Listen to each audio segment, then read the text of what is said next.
Здравствуйте, уважаемые зрители! Хочу ознакомить вас с ситуацией, что происходит в Армении и Азербайджане. Статья в издательстве ДЗ. Франция не может быть гарантом безопасности Армении. Макрон огорчил Пашиняна. Видите, Пашинян рассчитывал на Макрона, что Франция будет помогать ему там ситуацию разрулить в Карабахе, может быть даже и французы пошлют свои, как сказать, голубые каски вместо российских миротворцев и заменят их. И вот тут в этой статье описывается, что без шансов это никак не получится у Пашиняна и Макрона.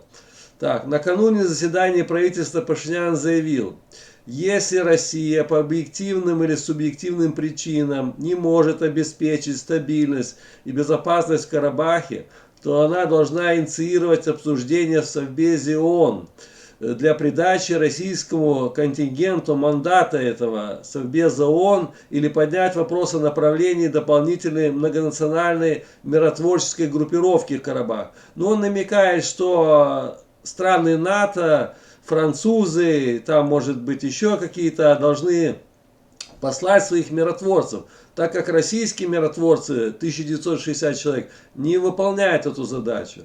Ответ российской стороны в случае не заставил себя ждать. Да, Мария Захарова тут наехала жестко на Пашиняна. Пресс-секретарь президента России назвал заявление Григоряна провокационным и просветил Пашиняна.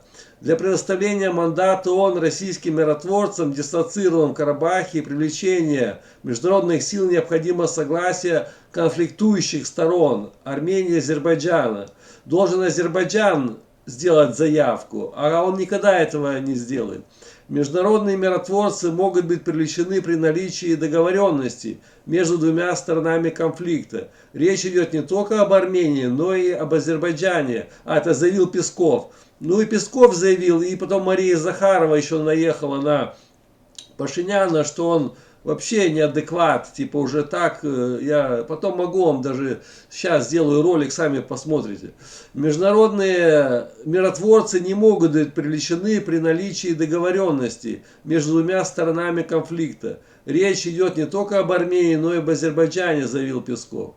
Политические круги обеспокоены этой напряженностью. Аналогичная ситуация наблюдалась до войны 2020 года. Кстати, некоторые властные источники утверждают, что Пашинян поставил перед Путиным ультиматум. Либо они открывают Лачинскую дорогу, либо Армения выходит из АДКБ и ЕС. Ну да, я вчера сделал ролик, где Пашинян наехал на Путина, типа угрожал уже. По информации армянских СМИ, Пашинян на встрече с послами Джармуки на прошлой неделе признал, что Макрон предупредил его не выходить из АДКБ, поскольку они не могут взять на себя роль гаранта безопасности Армении. Вот в чем дело. Макрон говорит, мы не поможем Армении в случае войны, если выйдете из АДКБ. А посол Армении в США Макунс добавил, что такой же призыв передал и госсекретарь США Энтони Блинкен. Вот в чем дело. В общем, если вдруг начнется какой-то конфликт, допустим, Армения будет воевать с Азербайджаном, то ни Макрон, то есть Франция, ни США, то есть там Байден, не помогут Армении в случае, никто им не поможет, вернее. Пускай типа АДКБ это там Путин разгребает всю эту ситуацию. И, в общем, вот еще такие новости. Россия провалила принятие заявления в Совбезе ООН по Лачинской дороге. Так, ознакомлю, что здесь пишут. Вот тут Совбез ООН состоялся. Россия провалила принятое заявление Совбеза ООН по ситуации Лачинской дороги, которое было подготовлено Францией, пишут армянские СМИ. В течение нескольких дней велись переговоры и обсуждался предложенный Францией текст заявления председателя Совбеза ООН по ситуации в Лачинском коридоре. В результате длительных переговоров удалось получить согласованный членами Совбеза безопасности ООН текст заявления. Но Российская Федерация провалила принятие этого заявления, предложив в последний момент ряд новых изменений в тексте, прекрасно понимая, что они не будут приняты другими членами, что и произошло, утверждают они. В общем, понятно, Россия действует сейчас совместно с Ильхамом Алиевым, В общем, Путин сделал сейчас такой шаг, что он все блокирует, дает задания, все, что противоречит, как сказать, Ильхама Алиева, отношения с Путиным сейчас, да, они против Пашиняна. И все законы, которые принимаются против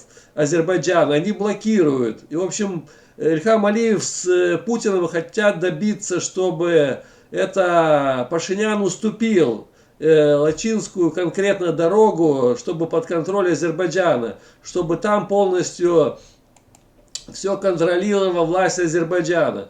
И если уже и Лачинская дорога сейчас перешла практически под контроль азербайджанских уже властей, то и сам Карабах со временем, если уже все будет контролировать Азербайджан, то уже они могут то закрыть, то перекрыть. Когда им нравится, они будут хозяева положения в Карабахе. И заставят карабахских армян принять все законы и в Ханкинди, и в других городах, чтобы они подчинялись законам Азербайджана. Вот к чему все это идет, вся эта ситуация.